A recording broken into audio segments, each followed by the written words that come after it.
Interested in. Where did it come from? Where did the interest come from? It came from seeing a picture of a guru called Neem Karoli Baba, and I was so drawn to this picture of this person, and I didn't know who he was.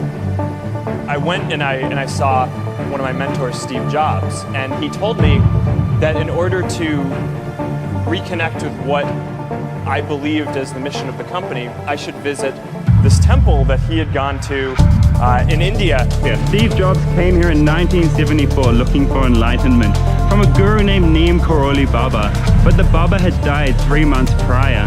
But it still said that his time here and Neem Karoli Baba's favorite fruit, apples, inspired the Apple logo. Then in 2008, Mark Zuckerberg came here on advice from his mentor, which was, Steve Jobs. And Steve said to Mark, come here and you can... It's a fly on my face.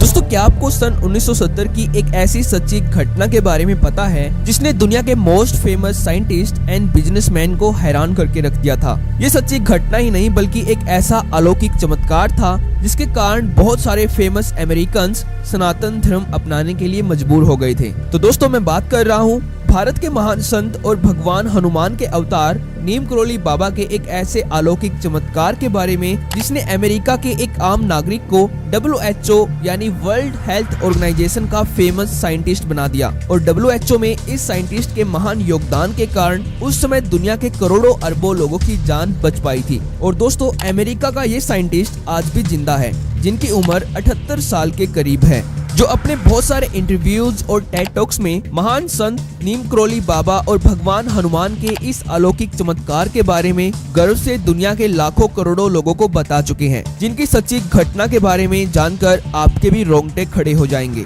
तो इसीलिए अपना कीमती समय निकालकर इस video को पूरा जरूर देखना, और अगर आपको वीडियो इम्पोर्टेंट लगती है तो इसको अपने रिलेटिव्स के साथ भी जरूर से जरूर शेयर करना। तो चलिए देखते हैं। दोस्तों, मिलिए डॉक्टर लैरी ब्रिलियंट से।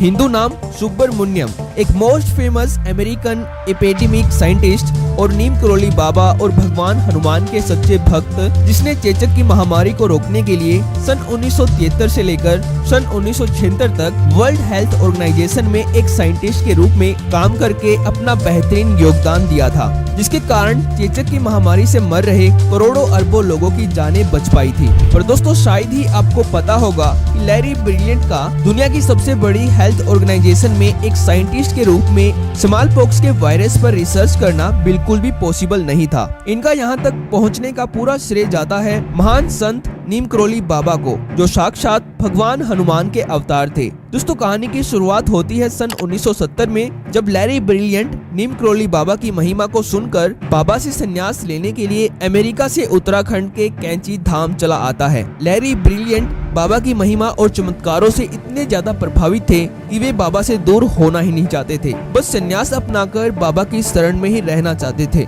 पर दोस्तों, उन दिनों नीम करोली बाबा दुनिया भर में चेचक की महामारी से मर रहे करोड़ों निर्दोष लोगों की जान बचाने के लिए परेशान थे।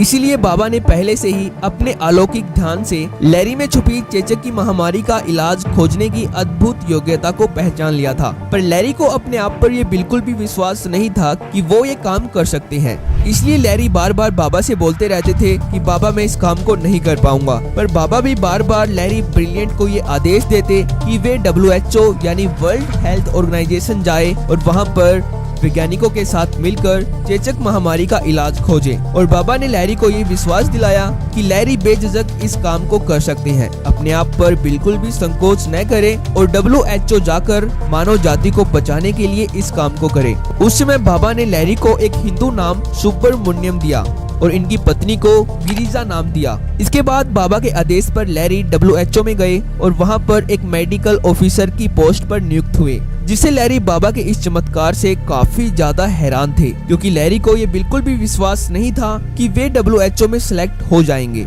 और कुछ ही दिनों के बाद लैरी डॉक्टर लैरी ब्रिलियंट बन गए और दूसरे साइंटिस्ट के साथ मिलकर चेचक की महामारी का इलाज खोजा। जिससे दुनिया भर में करोड़ों अरबों लोगों की जान बच पाई। जिसके बाद डॉक्टर लैरी ब्रिलियंट एक सर्टिफाइड एपिडेमिक साइंटिस्ट बन चुके थे, जिनके काम की प्रशंसा पूरी दुनिया में हुई।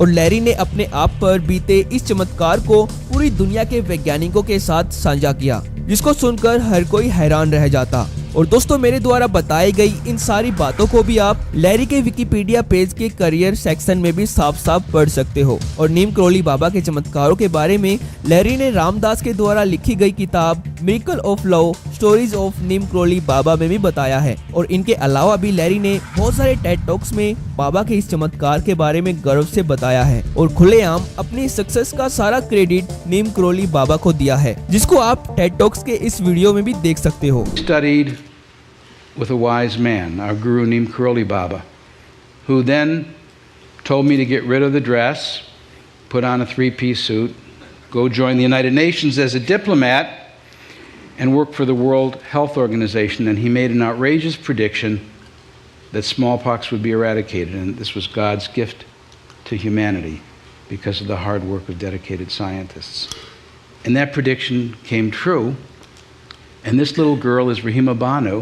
और दोस्तों, केवल इतना ही नहीं बल्कि जब लैरी ने बाबा के द्वारा किए गए इस चमत्कार को अपने दोस्त स्टीव जॉब्स को बताया तो स्टीव जॉब्स भी काफी ज्यादा हैरान रह गए थे। दोस्तों, ये वो टाइम था जब स्टीव जॉब्स एप्पल कंपनी को खड़ी करने के लिए बहुत ही ज्यादा स्ट्रगल कर रहे थे, जिससे स्टीव जॉब्स को बहुत सारे फेलियर का सामना करना पड़ रहा था। पर यहाँ पर खुशी की बात ये थी कि लैरी ने उनको भगवान हनुमान के अवतार नीम करोली बाबा के चमत्कारों की महिमा सुनाई, जिससे स्टीव जॉब्स को एक पॉजिटिविटी मिली और बाबा से मिलने का प्लान बनाया। पर दोस्तों, जब वे अमेरिका से उत्तराखंड के कैंची धाम पहुंचे तो वहां उनको बाबा नहीं मिले, क्योंकि 11 सितंबर 1973 में ही बाबा समाधि ले चुके थे, जिसका पता चलने के बाद स्टीव जॉब्स को काफी ज्यादा दुख हुआ। पर फिर भी स्टीव जॉब्स भगवान हनुमान के दर्शन करके कुछ समय बाबा के आश्रम में रहे और बाबा की तस्वीर को निहारते रहे, जिनसे उनको काफी ज्यादा पॉजिटिविटी मिली और आश्रम में पूजा करके वापस अमेरिका चले गए। जिसके बाद उन्होंने एप्पल कंपनी की स्थापना की और जब तक स्टीव जॉब्स इस दुनिया में रहे तब तक उन्होंने नीम करोली बाबा की तस्वीर अपने पास रखी। और दोस्तों, आपको ये जानकर हैरानी होगी कि मानव कल्याण करना ही बाबा के मन को शांति देता था। इसलिए बाबा की याद में अमेरिका के कुछ फेमस लोगों और फेमस वैज्ञानिकों ने सेवा फाउंडेशन के नाम से एक ऑर्गेनाइजेशन बनाई, जिसमें दुनिया भर में अंधेपन से ग्रस्त लोगों का इलाज किया जा सके। इस ऑर्गेनाइजेशन में शामिल वैज्ञानिकों और बिजनेसमैन के नाम है डॉक्टर लैरी ब्रिलियंट, रामदास, जिनका अमेरिकन नेम रिचर्ड अल्बर्ट था, जो एक साइकोलॉजिस्ट और नीम करोली बाबा के सच्चे भक्त थे। इसके बाद नाम आता है एक फेमस अमेरिकन माइक्रोलॉजिस्ट का, और इसके बाद डॉक्टर गोविंदा पा और फेमस बिजनेसमैन स्टीव जॉब्स का नाम आता है। तो दोस्तों, ये था untold real miracle of Neem Karoli बाबा। ऐसे ही बाबा ने बहुत सारे चमत्कार किए हैं, जिसके कारण बहुत सारे फेमस लोगों ने हिंदू धर्म अपनाया है। तो दोस्तों, आज की इस वीडियो में इतना ही। अगर आपको ये वीडियो पसंद आई हो तो इस वीडियो को जरूर से जरूर लाइक कर देना, और ऐसी ही यूनिक और इन्फॉर्मेटिव वीडियोस को देखते रहने के लिए इस चैनल को जरूर से जरूर सब्सक्राइब भी कर लेना। तो थैंक्स फॉर वॉचिंग।